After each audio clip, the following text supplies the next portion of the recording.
What's going on, everyone? Jeremy here from the Recording. Hope you're having an absolutely wonderful day.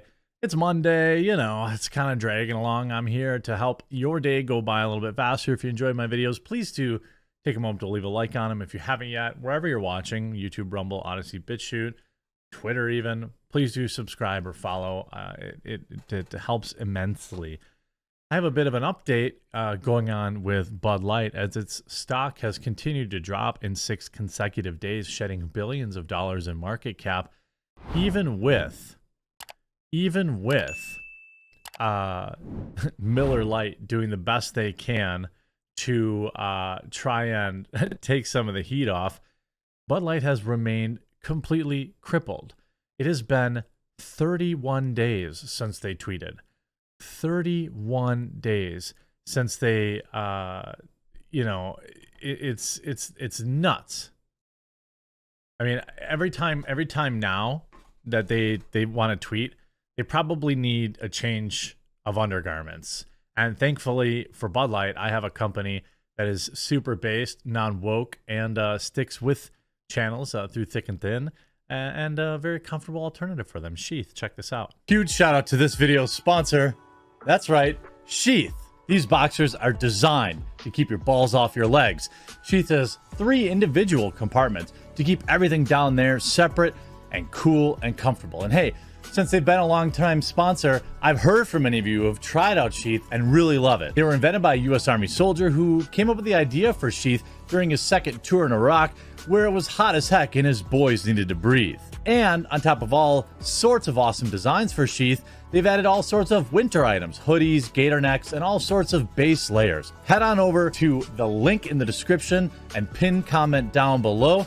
Use my promo code to save and support the channel and keep everything nice, cool, and dry.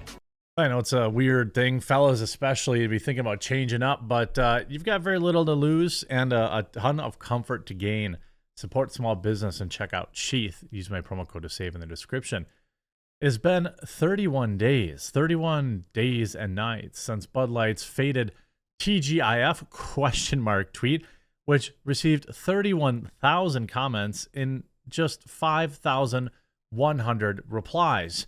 They have gotten so desperate as my viewers, my wonderful, beautiful viewers, have been sending me pictures from all across the country and internationally of stacks and stacks and stacks of Bud Light products, various coupons, things of that nature. It just keeps getting worse. So if we look at InBev, now the market today itself is down. So you try to look at more of a trend. It's down very little. It's not like a huge, what is it? It's barely down a penny, 61.01. It's kind of holding its own. And if you look at Coors, it's down half a cent, but it's coming back, I suppose. Oh, it's coming back a little bit. These are not massive changes, but if you look at 5 days, it's down 4.27%, billions of dollars in market share. Coors Light also down 5 days, but it's about even, 17 cents, right? But if we look at the month, the last 30 days, Coors up 12.39%, many billions of dollars in increased market. And if we look at the month for Bud Light, it's down 6%. So we're about a month removed from the faded Dylan ad, and not just Coors, but Miller Lite was also up, although today I suspect the right will be. Now, I do think the Miller Lite ad was like a little, I mean, it was woke and stupid, but it was like a little more rah-rah women. To assert that, beer wouldn't exist if not for women, I think is a pretty hilarious thing. But it was, if on the offensive scale, I suppose it was just a tiny bit less offensive. But now, Bud Light gets torched on Twitter over a new rebate offer. Bud Light can't stop taking heat. And the latest example was a weekend tweet that went absolutely viral. The beer brand has been getting shelled for the past 6 weeks after a decision was made to collaborate with Dylan. Ever since the idiotic video shared by the activist who now claims that they can't sleep at night, people have been flaming Bud Light. It continued Saturday, where Ashley St. Clair tweeted a photo of Bud Light rebate offering up to $20 back. That's actually a huge discount. Huge. The case itself is only 20 bucks.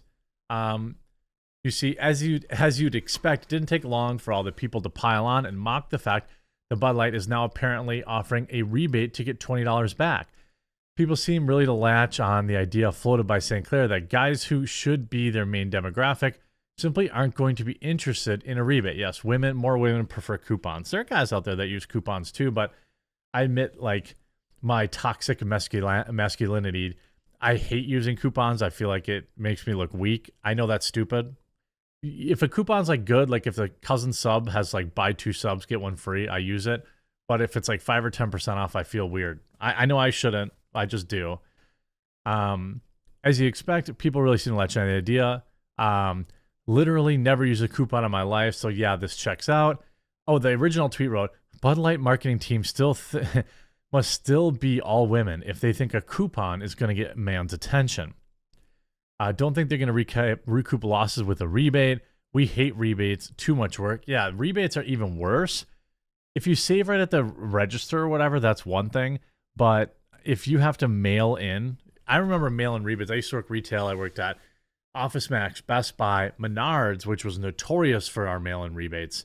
They make their money because people forget to mail it in or they don't follow the process. So you mail in a copy of receipt, and then they mail you something back that you have to mail back. And like 40% of people forget about it. I'm just making up that percentage, but it's a huge percentage. That's why it makes it profitable. A rebate for beer. What has the world come to? Kevin Chu writing, when Anheuser-Busch tripling marketing spending really means subsidizing free Bud Light that no one wants to get paid 2 cents to take home. I guess you're getting paid. You're paying, because it's $19.98. You get a $20 back via rebate. I don't know how much you have to buy to actually get the $20 off, but not even a coupon, a rebate. Men don't do rebates. We're now 6 weeks in since the Dylan post. It's one of the greatest examples of going woke and going broke that we've seen in recent years. Most backlash quickly fades. That's not been the case for Bud Light. While Anheuser-Busch might come out relatively unscathed, Bud Light is getting obliterated. Sales are down significantly. The company's brand is destroyed, and there's no end in sight. Turns out, teaming up with Dylan was a very stupid business idea. Who could have seen that coming? Oh, everyone except the people running Bud Light. I mean, you can't really see, it's literally like they're paying people 2 cents to take a case of beer if it's a $20 rebate on a single purchase. That seems unlikely. A lot of the comments here, rebate, same thing, unless they're never buying beer again. A rebate by mail, no man does this for sure. Maybe a coupon for some Stanley tools or some John Deere stuff, LOL. We hate rebates, too much work, for real, and they'll just wait to get the rebate, just rather buy something else. Local beers are always better anyway. Keep the money local. I mean, that's a big takeaway that I have with this. I think it may be a little more expensive, but your dollar means so much more when you buy local. Like when you can like say, hey, when you have a place to go and walk in and say like, yo, I'm not down with this. I was never down with this. I'm not buying your stuff anymore, and walk out. I think that has a lot more pressure, applies a lot more pressure than tweets, especially in small communities. Now they're writing, Bud Light sales decline may have reached the floor. That's what they're saying anyway. Bud Light's sales declines may have reached their floor, an analyst said, citing new data. Well, I find it difficult to believe.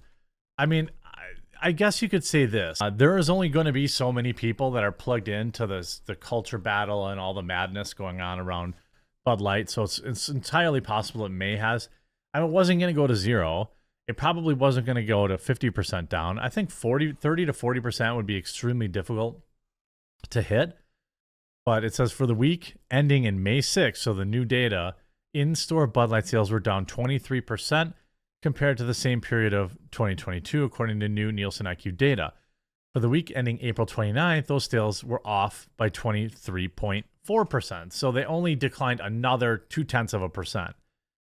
The Bud Light sales were off 21.4% in the week. This seems to be where the brand's weekly declines have started to settle, falling into that minus 20% range over the past few weeks. said Bump Williams, president and CEO of Bump Williams Consulting, a Connecticut consultancy. I wonder if this is going to be the floor for expected Bud Light declines moving forward unless something drastic changes over a year-over-year comparable figures toughen or soften. It's a mighty weekly drop for sure, but the acceleration of the decline seems to be slowing down. Well, I think most people have made the switch, right? Most people have, the era of Bud Light roasting videos getting 400,000 views, that's gone. People have made their decision. They moved on. They've started drinking something else. Spokespeople for the Belgian-based Anheuser-Busch InBev, which set its North American headquarters in St. Louis, didn't immediately respond to requests for comment. It was the country's #1 beer brand, but that's probably going to change. We already know how it got here. We see Coors Light up 22%, Miller Lite up 22.8%. Well, that'll change today. And Yuengling up 26.5%. It seems like Yuengling is the safest bet right now. They seem to be reveling in it. You see Anheuser-Busch continues to kind of go down for the day, but this is they probably have bottomed out, rightfully so. I think if it got to 30%, that would be amazing. There's probably still people out there that can be convinced. But that said, 26.5% decline in sales is massive. That's the kind of numbers that lead to layoffs. That's the kind of numbers that lead to businesses closing, distributors closing, all this kind of stuff. So it'll be interesting to see if there's another spurt. I suspect they're still laying low, which is why they haven't tweeted. But when they finally do tweet, make sure you remind them that they still suck canal water, so to speak. I hope you enjoyed this video.